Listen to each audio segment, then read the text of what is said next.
tout d'abord de votre présence. Je remercie Catherine pour son invitation et puis je la félicite pour la mise en place de cet événement à Artin autour de Souget, un événement qui fait plaisir et qui fait chaud à voir tant il a réussi à mobiliser beaucoup de partenaires. Donc vraiment, félicitations à Catherine et à son équipe de bénévoles.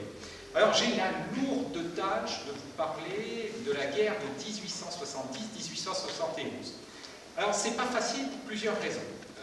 D'une part parce que nous sommes juste après le déjeuner, et d'expérience je sais que ça n'est jamais facile de parler après le déjeuner parce qu'on a tous un peu envie de souffler et évidemment c'est pas toujours le plus simple de réussir à garder mobilisé son auditoire.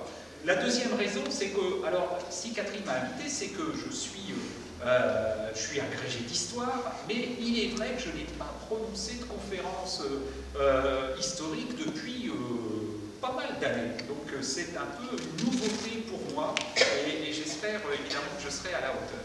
Et puis pas facile de parler de la guerre de 1870-1871 parce qu'au fond elle a été assez longtemps un peu passée sous silence en France, pour plusieurs raisons. La première, c'est que c'est une grande défaite française, aux conséquences multiples. La chute du Second Empire, le soulèvement de la Commune de Paris, des événements sur lesquels je vais revenir tout à l'heure, et finalement, les peuples ont souvent, dans la mémoire collective, eu tendance à oublier les défaites pour se souvenir plutôt des grandes victoires. Évidemment, en France, on se souvient davantage d'Austerlitz, de Marignan, de Verdun, de Bouvines, plutôt que de Waterloo ou Azincourt. Donc on a eu un peu tendance à faire l'omerta d'une certaine manière sur cette grande défaite, française qui est la guerre de 1870-1871. Et puis cette guerre, elle a été aussi occultée, éclipsée par les deux grandes guerres qui ont suivi, les deux guerres mondiales, celle de 14 et celle de 39-45, qui furent à la fois, elles, des victoires obtenues dans la douleur que tout le monde connaît, et puis qui furent surtout ces guerres mondiales marquées par des atrocités sans nom, la guerre des tranchées, l'Holocauste pour la Seconde Guerre mondiale, des atrocités qui les ont marquées durablement dans les mémoires nationales et qui ont, par contre-coup, fait un peu oublier cette guerre de 1870-1871. Pourtant, cette guerre, elle est importante à plus d'un titre. D'une part, elle a marqué durablement l'histoire européenne en faisant disparaître un empire, le Second Empire français de Napoléon III, et en installant définitivement la République en France. La République naît définitivement avec la chute du Second Empire, mais si elle a tué un empire, elle a accouché d'une certaine manière d'un autre empire, l'Empire allemand, et cette guerre de 1870-1871, elle a donc été déterminante dans la construction d'un nouvel équilibre européen qui va durer jusqu'à la guerre de 14, jusqu'à la Première Guerre mondiale. D'autre part, cette guerre de 1870, elle a favorisé, avec la perte de l'Alsace-Lorraine par la France, elle a favorisé le renforcement, la naissance et le renforcement d'un nationalisme français belliqueux, revanchard, qui a marqué durablement notre pays jusqu'à la fin du XIXe siècle et au début du XXe siècle, un nationalisme revanchard, belliqueux, qui explique pour une part la guerre de 14. Donc la guerre de 14, les germes de la Première Guerre mondiale se trouvent déjà dans la guerre de 1870-1871. Et puis enfin, cette guerre, elle a été marquée par des progrès technologiques importants dans le domaine notamment de l'artillerie par exemple, qui sont ces progrès technologiques, les préludes au grand massacre de la guerre de 14-18 où l'artillerie a eu un rôle absolument fondamental. Elle a été marquée aussi, cette guerre, par l'invention des hôpitaux de campagne. Il y en a eu dans le Loir-et-Cher, au château de Chambord, au château de Blois, au château de Ménard également. Donc un certain nombre de progrès militaires, si tant est que les progrès de l'artillerie puissent être considérés comme des progrès pour l'humanité. Alors, commençons par le commencement. Pourquoi cette guerre de 1870 a éclaté? Et comme toujours, il y a à la fois des causes profondes et des causes immédiates. Les causes profondes de cette guerre, c'est la montée en puissance d'un État allemand qui est devenu, au cours de cette seconde moitié du XIXe siècle, un État incontournable, la Prusse, le royaume de Prusse. Et en effet, à partir des années 1860, la puissance de la Prusse n'a cessé de croître. Elle a connu plusieurs succès diplomatiques, plusieurs succès militaires. En 1866, notamment, une guerre éclair entre la Prusse et l'Empire autrichien, l'Empire d'Autriche-Hongrie, s'est soldée par une victoire prussienne éclatante, c'est la bataille et la victoire au Sadowa, et une paix humiliante imposée par les Prussiens aux Austro-Hongrois qui perdaient un certain nombre de territoires. En 2 ans, le royaume de Prusse avait vu sa superficie grandir de 26%. La Prusse avait gagné 73 000 km² à la suite de cette victoire contre l'Autriche-Hongrie, et la Prusse avait gagné 4 millions d'habitants. Elle avait cru de 22% sa population, donc véritablement un royaume de Prusse qui prenait toujours plus d'ampleur. Et surtout, avec cette victoire de Sadowa contre l'Autriche-Hongrie, le ministre-président de Prusse, la Prusse avait un roi, c'est un royaume, et puis une sorte, on va dire pour aller vite, de premier ministre, qui s'appelait ministre-président, qui était Otto von Bismarck, et à la suite de la victoire contre l'Autriche-Hongrie, Bismarck avait réussi à mettre sur pied une confédération de l'Allemagne du Nord qui regroupait 22 États allemands sous la direction de la Prusse, notamment au nord de l'Allemagne, au nord d'une ligne marquée par un cours d'eau qui s'appelle le Main, qui passe notamment par Francfort sur le Main. Eh bien, au nord du Main, il y avait dorénavant une confédération de l'Allemagne du Nord sous domination prussienne. Or, pour Bismarck, cette confédération d'Allemagne du Nord était une première étape vers l'objectif qu'il poursuivait, c'était de réaliser l'unité de toute l'Allemagne, en forçant notamment les États du Sud, par exemple la Bavière, à rejoindre cette confédération pour en faire une confédération regroupant l'ensemble des États allemands sous direction prussienne. Et pour convaincre les États allemands réticents, qui se méfiaient de la Prusse, eh bien, des États jaloux de leur indépendance, d'une certaine manière, eh bien, rien de mieux, selon Bismarck, qu'un ennemi commun, autour duquel pourrait se rassembler tout le peuple allemand, et rien de mieux qu'une bonne victoire militaire pour créer les fondations d'une nouvelle confédération ou d'un nouvel empire qui regrouperait l'ensemble de la population allemande. Eh bien, la place de cet ennemi contre lequel l'ensemble des Allemands pourrait se rassembler, cette place était à prendre, et la France faisait figure d'excellente candidate. D'une part, parce que l'empire de Napoléon III, dans ces années 1860, était en proie aux doutes et aux contestations, à la fois à la suite d'une politique étrangère un peu audacieuse, un peu hasardeuse, menée par Napoléon III, et les Français notamment avaient tenté une expédition militaire qui s'était révélée absolument désastreuse au Mexique. Et puis Napoléon III était aussi en proie à une opposition intérieure, républicaine, de plus en plus importante, une opposition qui se renforçait. Et les résultats électoraux, vous savez qu'il y avait régulièrement des élections sous le Second Empire, qu'on appelait des plébiscites, qui étaient évidemment très largement manipulés par l'administration impériale, mais il y avait malgré tout des élections, et les résultats électoraux, au fil du temps, se révélaient de plus en plus mauvais pour l'empereur Napoléon III, avec une opposition républicaine qui, à chaque fois, tendait à gagner des voix. Et finalement, une guerre, pour Napoléon III, apparut à un moment comme un moyen de ressouder la nation française, de ressouder les Français derrière son empereur, et donc une guerre capable de renforcer Napoléon III pour mettre fin à cette spirale qui pouvait à terme devenir dangereuse pour la dynastie impériale. Et puis d'autre part, la montée en puissance de la Prusse avait généré au cours des années 1860 des moments de tension avec la France de Napoléon III. En 1867, par exemple, la France avait voulu racheter le Grand-Duché de Luxembourg, mais Napoléon III, devant l'opposition ferme de la Prusse, avait dû reculer. Si ça n'avait pas été le cas, bien aujourd'hui, le Grand-Duché de Luxembourg serait français et on n'aurait plus besoin d'aller y planquer notre argent en prenant quelques risques. Tout ça serait un département français comme les autres.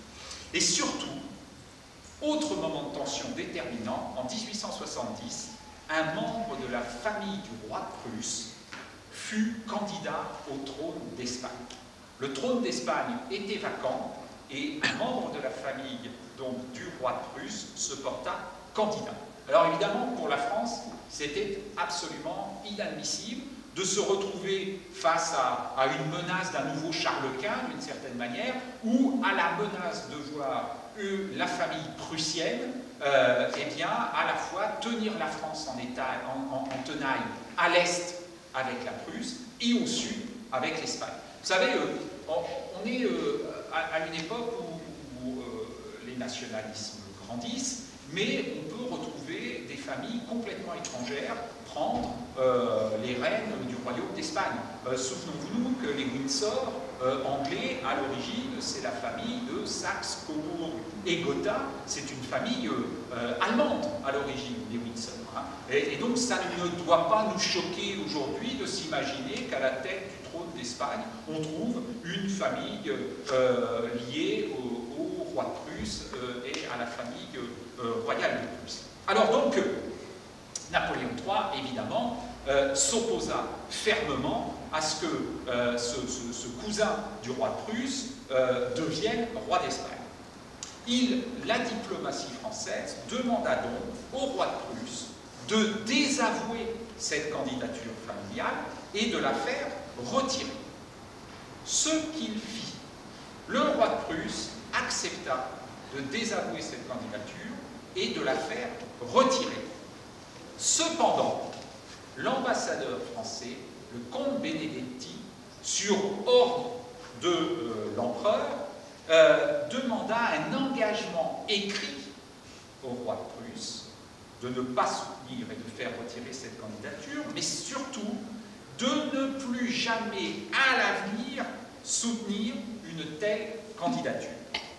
Et ça, le roi de Prusse refusa en disant, grosso modo, bon, voilà, l'incident est clos, j'ai fait retirer cette candidature, mais je ne veux pas m'engager par écrit, et surtout, je ne veux pas obérer l'avenir en m'engageant solennellement à ce qu'une telle candidature ne puisse jamais advenir à l'avenir.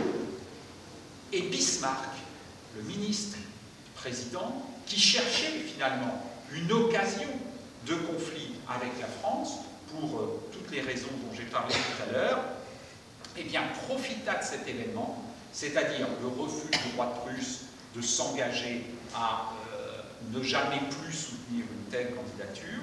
Il s'engagea, il profita de cet événement, pardonnez-moi, pour manipuler les opinions publiques européennes, et Bismarck adressa à la presse européenne et à toutes les cours européennes une dépêche diplomatique qu'on appelle la dépêche d'Ems, parce que l'ambassadeur français avait rencontré le roi de Prusse qui était dans sa station thermale de Bad Ems, d'où le terme de dépêche d'Ems, une dépêche diplomatique dans laquelle Bismarck laissait entendre que l'ambassadeur de France avait été éconduit sans ménagement par le roi de Prusse suite à une insistance de l'ambassadeur qui était une insistance un peu, comment dire, assez peu diplomatique, ou en tous les cas un peu insultante pour le peuple prussien.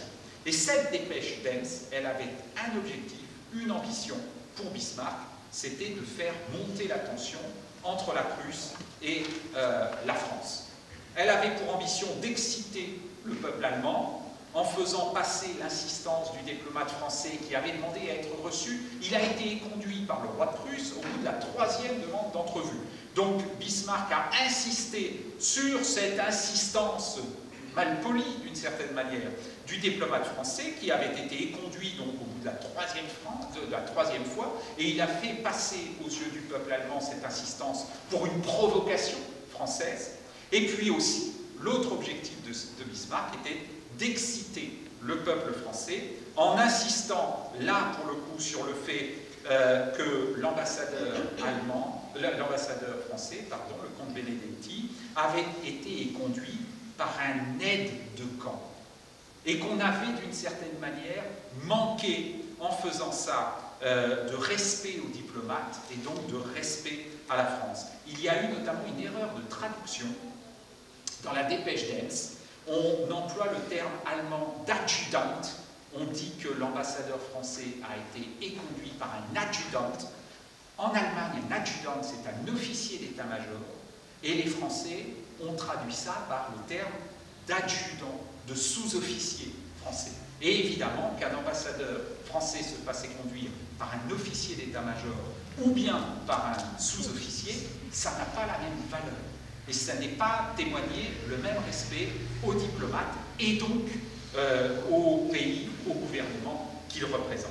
Et Bismarck, en jouant sur cette traduction malheureuse, a très bien compris, et il dit d'ailleurs, au moment où il publie la dépêche d'Enns, ce texte fera sur le taureau gaulois l'effet d'un chiffon rouge. Et ça n'a pas manqué d'advenir. Les 13 et 14 juillet, en France, débutaient des manifestations nationalistes dans les rues de Paris. Les vitres de l'ambassade d'Allemagne étaient caillassées et finalement, sous la pression à la fois populaire et d'un certain nombre de ministres, le 19 juillet 1870, la France, souhaitant laver l'affront d'une certaine manière, déclarait la guerre à la Prusse et Napoléon III, décidé, sentant qu'il jouait l'avenir de la dynastie, décida de prendre en tête le commandement des armées. Et à l'époque, peu de gens se sont opposés à cette guerre. Adolphe Thiers, qui lui fait figure un peu d'homme seul parmi la foule, disant « Vous n'êtes pas prêts, cette guerre que vous vous apprêtez à faire est une folie ». Mais ce fut quasiment une des rares voix à porter ce discours de la raison. Et en fait, la France avait plusieurs handicaps dans cette guerre. Le premier handicap, c'est déjà son empereur, un homme malade en 1870. Napoléon III souffrait d'un calcul dans la vessie qui le faisait énormément souffrir. Il était une sorte de somnambule, bourré de médicaments, quasiment incapable de tenir sur un cheval. Or, c'est lui qui a décidé de prendre en main la tête des opérations militaires parce qu'il sentait que c'est là que se jouait de la dynastie napoléonienne. Or, il en était tout simplement et tout bonnement pas capable physiquement. On a des récits qui nous montrent qu'il monte à cheval et puis très vite il en descend, on l'emmène dans un carrosse parce qu'il n'est plus capable de tenir debout sur son cheval. Deuxième handicap de la France, l'infériorité militaire. Alors là, je parle seulement des soldats de métier, mais la proportion, 343 000 soldats de métier français, 484 000 prussiens, donc infériorité militaire. Infériorité technologique également. La France disposait d'un millier de vieux canons qui se chargeaient encore par la gueule, alors que les Allemands pouvaient compter sur 2000 canons Krupp, des canons ultra-modernes qui se chargeaient par la culasse, ce qui à la fois renforçait le rythme de tir et qui leur permettait d'avoir une portée plus élevée. Donc là aussi, un handicap technologique. Et puis, une certaine impréparation aussi. Imaginez que l'état-major ne possédait, par exemple, pas de carte de l'Est de la France, où se sont déroulées les premières opérations. Et d'ailleurs, Napoléon III, quand il arriva à Metz, écrivit « Tout n'est que désordre, incohérence, retard, dispute et confusion ». La France n'était pas préparée à mener cette guerre. Et puis enfin, peut-être dernier handicap, des généraux qui s'étaient illustrés dans les années 1850-1860 dans des conflits coloniaux, en Algérie notamment, et qui s'apparentaient davantage à des opérations de guérilla que sur des champs de bataille nécessitant des grandes réflexions tactiques. Hein, l'état-major français n'était probablement pas préparé lui-même à mener ces types de batailles. Et au fond, à partir de la déclaration de guerre, cette guerre fut une succession de grandes défaites. L'Alsace et la Lorraine furent perdues dès le début du mois d'août. Hein, on déclare la guerre à mi-juillet 1870. Début août, l'Alsace et la Lorraine sont définitivement perdues. Le 30 août, le général MacMahon s'arrêtait à Sedan pour aller porter secours à Metz, qui était encerclé, et les Français, retranchés à Sedan, avec le général MacMahon et avec Napoléon III, connurent l'enfer, véritablement l'enfer. Le 1er septembre, les Allemands, dont les forces étaient assez largement supérieures autour de Metz, hein, il y avait 180 000 Prussiens contre 100 000 Français qui étaient enfermés, et une armée prussienne qui disposait d'une artillerie extrêmement puissante hein, et efficace. Les Prussiens firent pilonner la ville de Sedan, qui se réveilla sous un orage d'acier. Et je vous renvoie aux très belles pages écrites par Émile Zola dans un livre qui s'appelle La débâcle.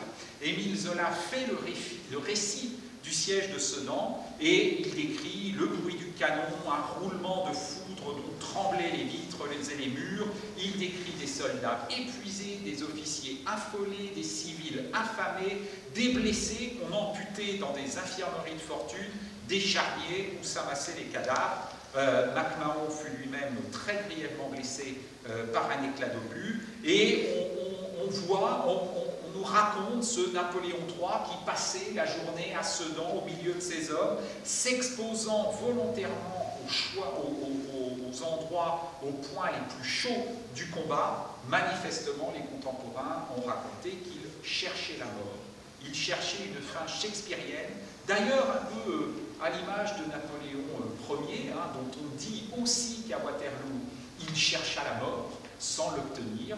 Eh bien, le destin n'a pas souhaité davantage donner la mort à Napoléon III sur le champ de bataille de Sedan. La mort ne voulut pas de lui. Pour éviter un carnage rendu de plus en plus inéluctable, l'empereur fit hisser le drapeau blanc sur la citadelle de Sedan. Il capitulait le 2 septembre 1870. Et le bilan pour l'armée française était lourd.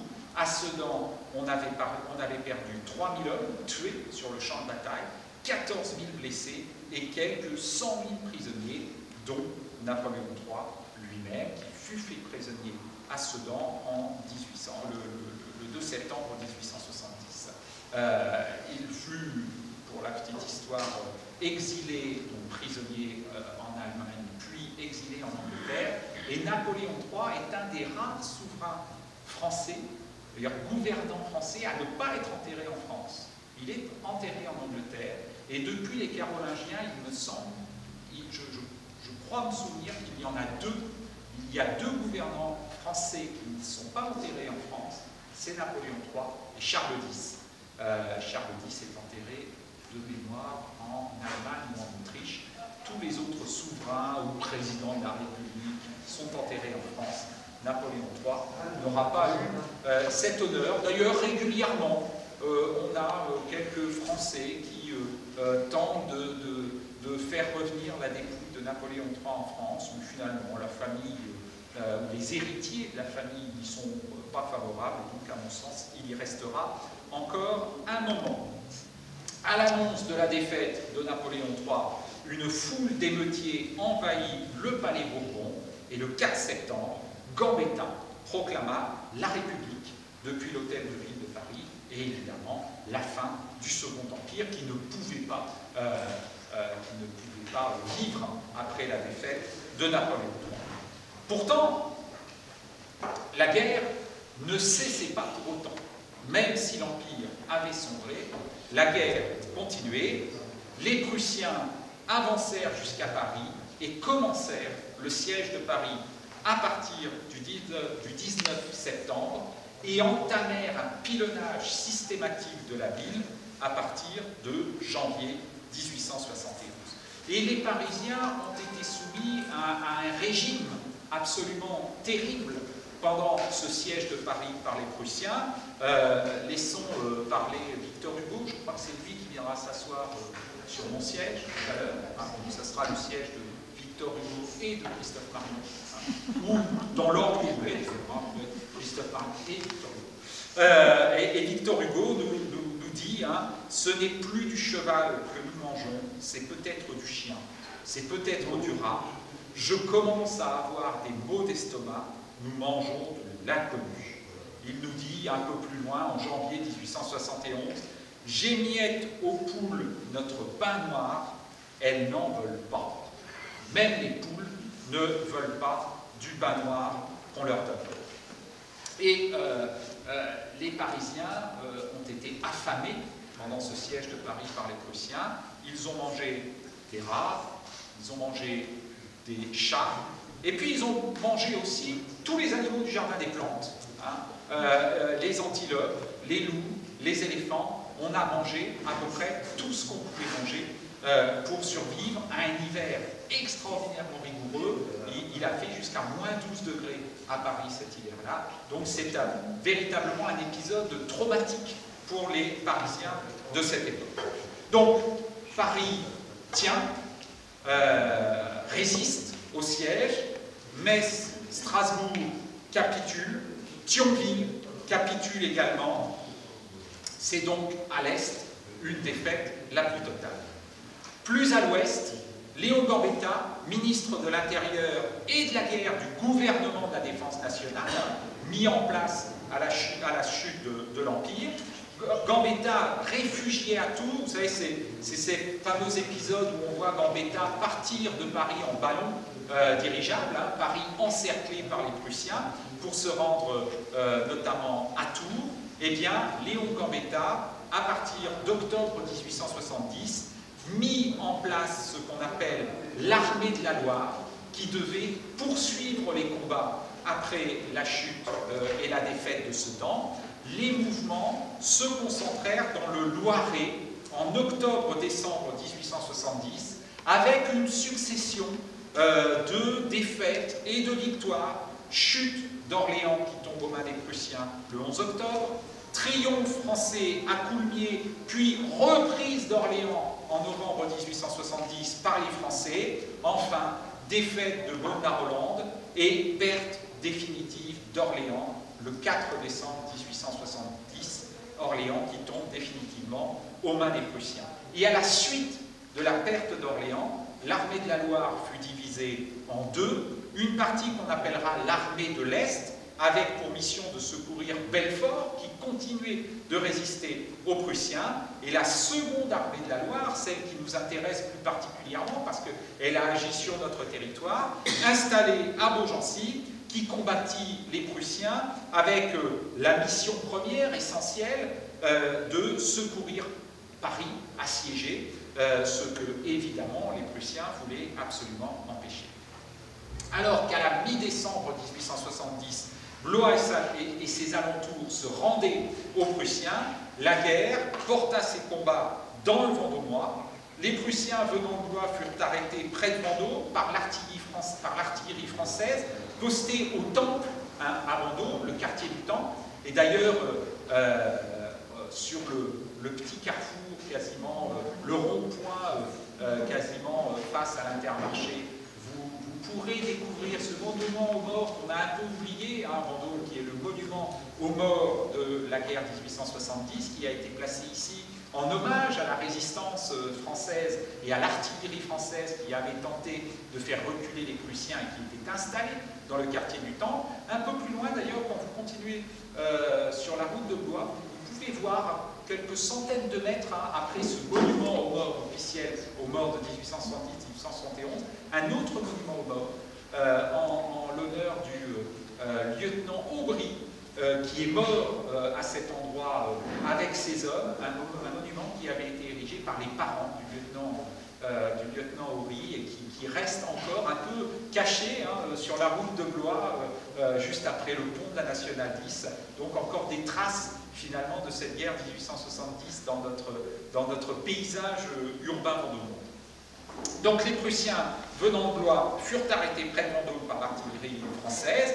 D'âpres combats s'ensuivirent qui amenèrent les Français progressivement à se replier sur la Sarthe, abandonnant Vendôme qui tomba aux mains des Prussiens les 15 et 16 décembre 1870. Alors, pour rendre les choses un peu plus vivantes, juste avant cette chute et cette perte de Vendôme, lisons les instructions du général Chanzy. Le général Chanzy écrivait à ses troupes le 15 décembre 1870, et bien finalement les feuilles de route, et je vais vous lire ces instructions. Aujourd'hui, l'ennemi abandonnant sa tentative sur Fredval, qui a été repris par le 21e corps, a fait un mouvement tournant et a attaqué les positions de Bel-Essor par Coulommiers et celles en avant de Vendôme par la grande route de Blois. Nos troupes ont été repoussées de Bel-Essor et ont dû se replier sur la rive droite après avoir fait sauter le pont du Mélon. Le général commandant du 10e corps s'assurera, c'est les instructions qu'il donne à ses hommes, s'assurera que les ponts de Saint-Firmin et de Pezous sont détruits cette nuit. Demain, au jour, les guets qui peuvent exister en avant de ces positions devront être rendus impraticables au moyen des tranchées. Et sur toute la rive droite du Loir, le 21e corps et le 17e corps placeront leurs batteries de façon à repousser toute démonstration tentative de l'ennemi sur la rive gauche.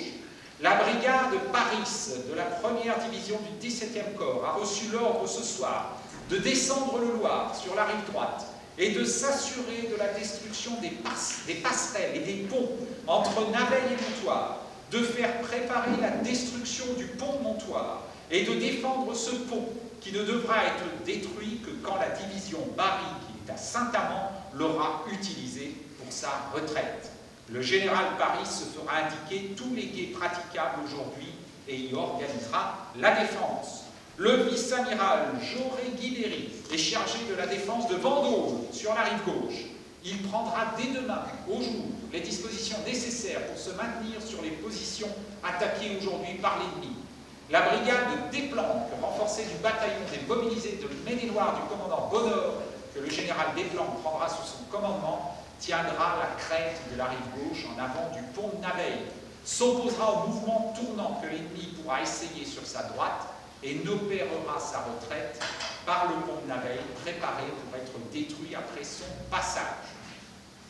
Le 16e corps placera ses batteries de réserve sur la rive droite, de façon à protéger le pont de Naveil, la plaine de Vendôme, et à battre le ravin de la Houzée et la plaine du village d'Arène, par où l'ennemi, maître de Bel-Essor et de la route de Coulommiers, pourrait tenter de se porter sur Vendôme.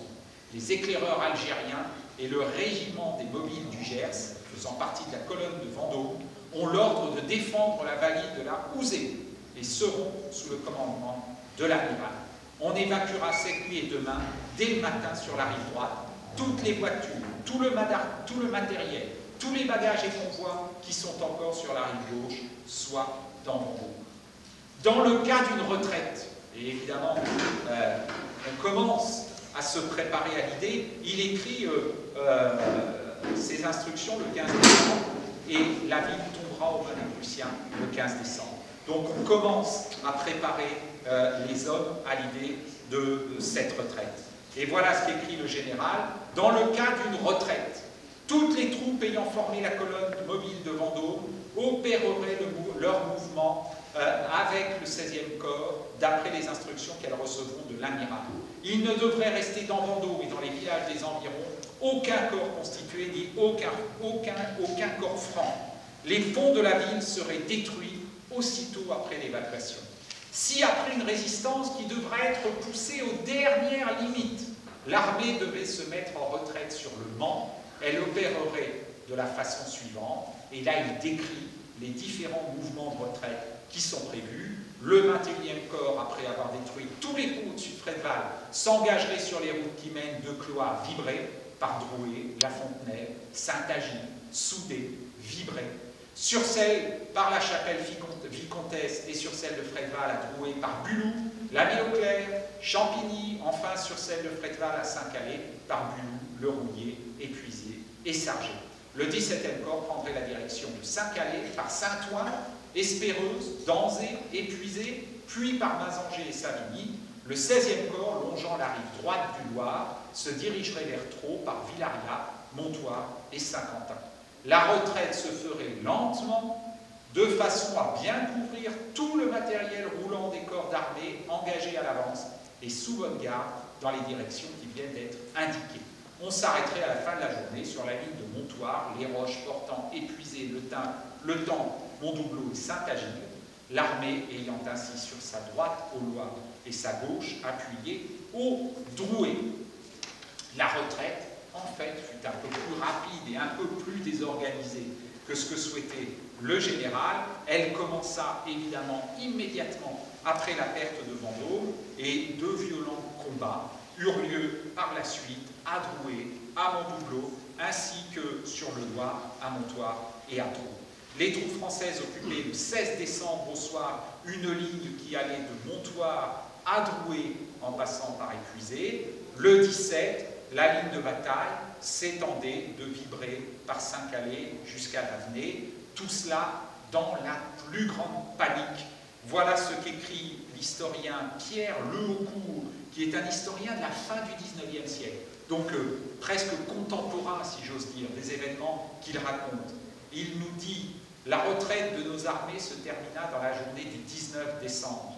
Dans ce pays accidenté, la difficulté des chemins, la rigueur de la saison, moins 12 degrés cet hiver-là, et par-dessus tout les défaillances morales résultant des circonstances rendirent ce mouvement fort pénible. Partant avant le jour, les colonnes s'allongeaient à l'infini et leur allure était d'une extrême lenteur. Le 18, par exemple, le 30e mobile de la Manche, qui avait 4 lieues à faire de Montdoubleau à Semur, n'atteignit l'étape qu'à minuit, harassé de fatigue. D'ailleurs, dans le désarroi général, on ne prenait pas toujours les précautions nécessaires pour éviter les erreurs de direction. Certains corps s'égarèrent, d'autres devancèrent l'armée avec intention et arrivèrent sur la Sarthe 2 jours au moins avant elle. Les souffrances endurées par la majeure partie des troupes étaient presque intolérables. Au 49e mobile, plus de 1000 hommes, c'est-à-dire les 2/3 des effectifs présents, n'avaient que des sabots, des moitiés de souliers ou des chiffons aux pieds. Presque tous, à moitié nus, faisant usage de leur couverture coupée en 2 pour remplacer des vêtements absents. Ainsi, le nombre de fuyards était-il très grand.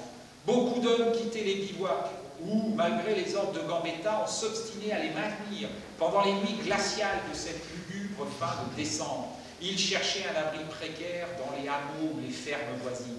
Des corps entiers rompaient les rangs pour se loger ainsi, à la volonté de chacun. Parmi les hommes qui se dispersaient de la sorte, beaucoup quittaient définitivement leur corps et prenaient les devants dans la direction du Mans, devenant leur centre d'attraction. Fantassins et mobiles couraient ainsi les chemins, les sentiers se dirigeant vers l'ouest, les pieds en sang, le ventre vide. Ils doublaient les étapes pour trouver, sinon le repos, du moins un peu de répit et de bien-être relatif. Il fallut bientôt, pleine d'une foule affamée et en guenilles, de l'aspect le plus décourageant. En arrière de l'armée, le spectacle n'était pas moins triste. Quantité de malheureux, épuisés par la fatigue ou la maladie, mouraient dans les fossés ou se laissaient docilement emmener en troupeau par des cavaliers ennemis, heureux d'échapper ainsi à tant de misère et ignorant du sort qui les attendait en Allemagne. Les soldats demeuraient à leur corps, ne souffraient guère moins. L'armée était pourvue de troupeaux de bœufs auxquels les intempéries, la mauvaise nourriture et les marches avaient donné l'apparence la plus famélique. Ils ne pouvaient suivre et chaque jour on abattait les plus fatigués pour charger les voitures vides de la quantité de viande qui dépassait les besoins. Celles-ci, entassées, exposées à la pluie ou à l'humidité, présentaient bientôt tous les caractères de putréfaction. Cette viande malsaine, l'eau que buvaient avec excès nos soldats, répandirent promptement l'anémie parmi eux et les disposèrent à subir les atteintes de la petite vérole, de la fièvre typhoïde ou de la dysenterie. En outre, sous l'influence de la fatigue et du découragement, de l'alimentation insuffisante, l'ivrognerie faisait des progrès rapides. Il en était de même pour l'indiscipline qui avait un moment disparu vers la fin novembre. Il devenait urgent de donner quelques repos à l'armée, de pourvoir au plus pressant de ses besoins et surtout d'y rétablir l'ordre. Voilà le panorama apocalyptique que nous décrit cet historien sur l'état des troupes françaises en décembre 1870. Alors que le général Chanzy organisait ses troupes pour la défense du Mans, les combats continuèrent toute la fin 1870 et le début de l'année 1871. À Sougé, un détachement allemand a été repoussé par les troupes du général Barry le 22 décembre. Saint-Calais était pillé par les Prussiens le 25 décembre. Le 27 décembre, des combats avaient lieu à Traux, à Saint-Quentin, à Montoire, aux Roches, à Sougé toujours. Le 23 décembre, le général Jouffroy tentait de reprendre Vendôme, mais échoué. Début janvier, de nouveaux combats eurent lieu à Azé, à Villiers, à Mazanger, à Montoire, avec l'occupation de Montoire par les Prussiens le 7 janvier, la prise de Sougé, de Sargé le 7 janvier. En fait, ces combats ne firent que ralentir l'inexorable avancée des Prussiens.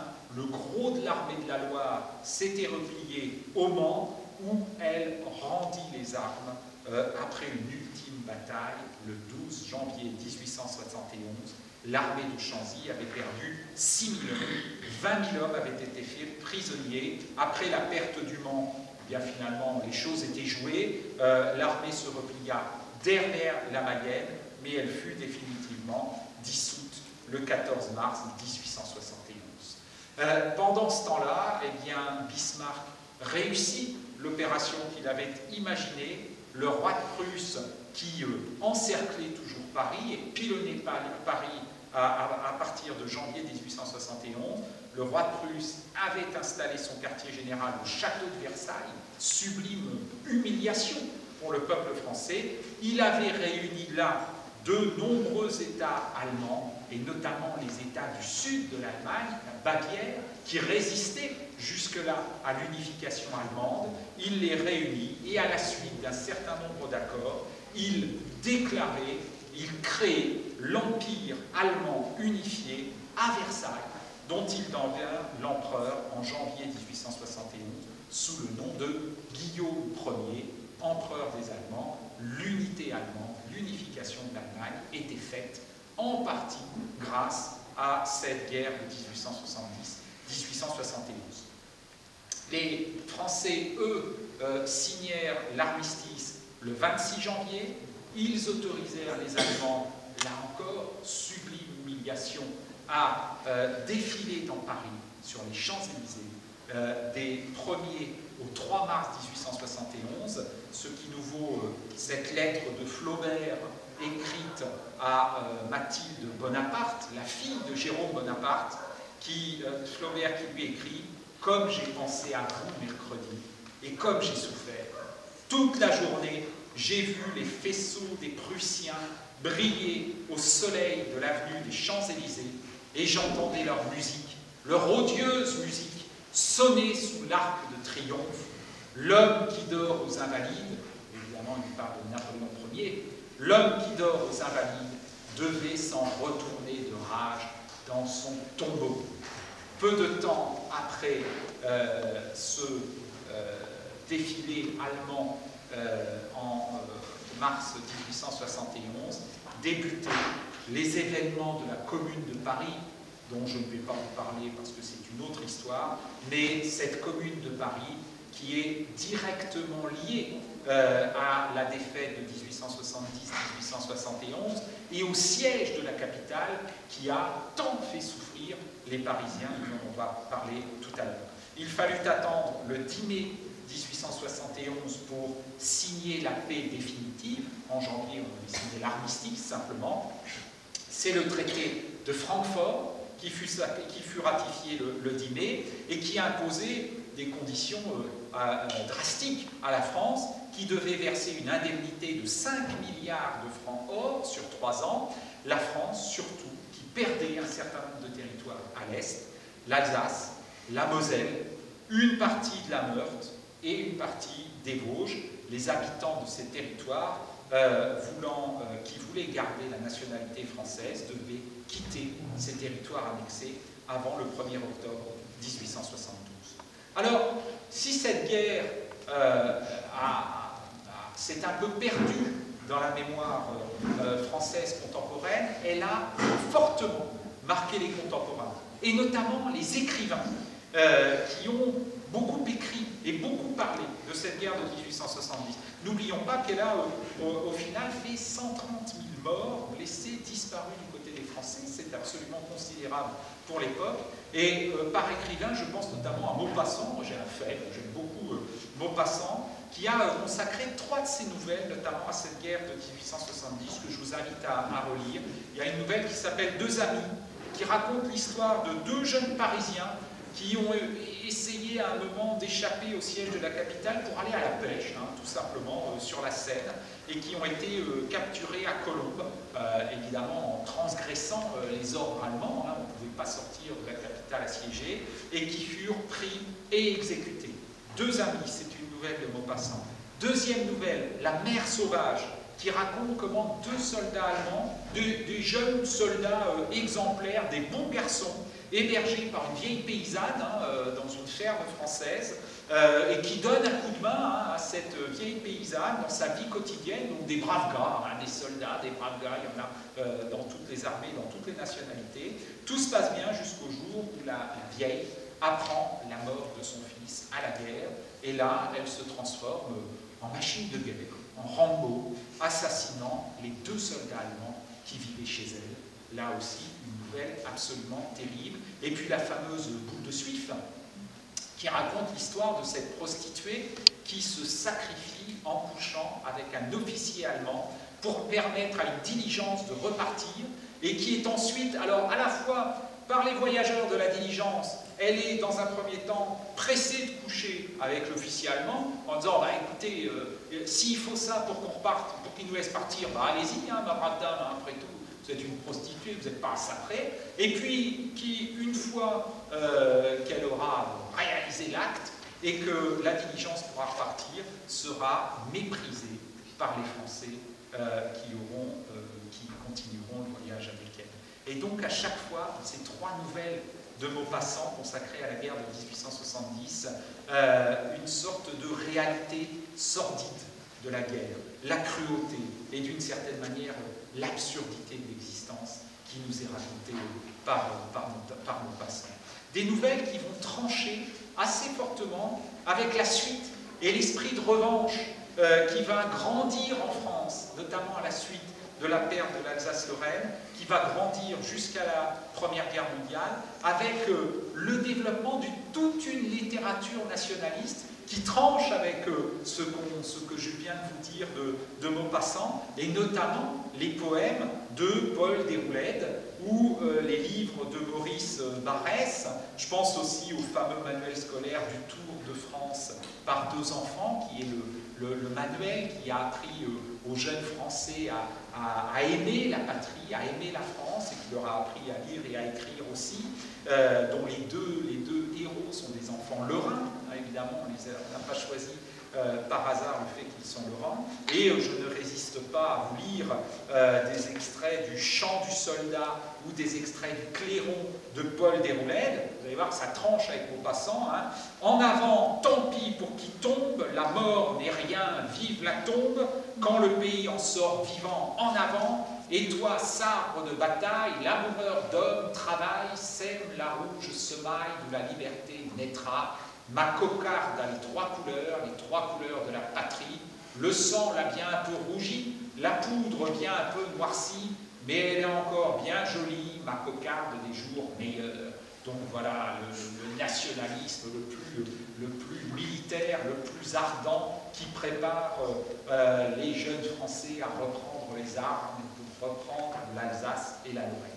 Alors je terminerai peut-être par finalement les derniers mots que je laisserai à Flaubert quand il écrit à la princesse Mathilde. J'en ai lu un extrait tout à l'heure, et ce texte de Flaubert nous raconte d'une certaine manière, nous raconte combien cette guerre a marqué les contemporains. Il dit « J'ai le sentiment de la fin d'un monde. quoi qu'il advienne, tout ce que j'aimais est perdu. Nous allons tomber, quand la guerre sera finie, dans un ordre de choses exécrable pour les gens de goût. Ce qui me nave, c'est la conviction que nous allons entrer dans une ère stupide. On sera utilitaire, militaire, américain et catholique. La guerre de Prusse termine la Révolution française et la détruit. Le pignoufisme commence. La société qui va sortir de nos ruines sera militaire et républicaine, c'est-à-dire antipathique à tous les instincts. Si nous prenons notre revanche, il parle déjà de revanche, la guerre n'est pas finie encore, on est en début 1871. Si nous prenons notre revanche, elle sera ultra féroce. Et notez qu'on ne va penser qu'à cela, à se venger de l'Allemagne. Le gouvernement, quel qu'il soit, ne pourra se maintenir qu'en spéculant sur cette passion.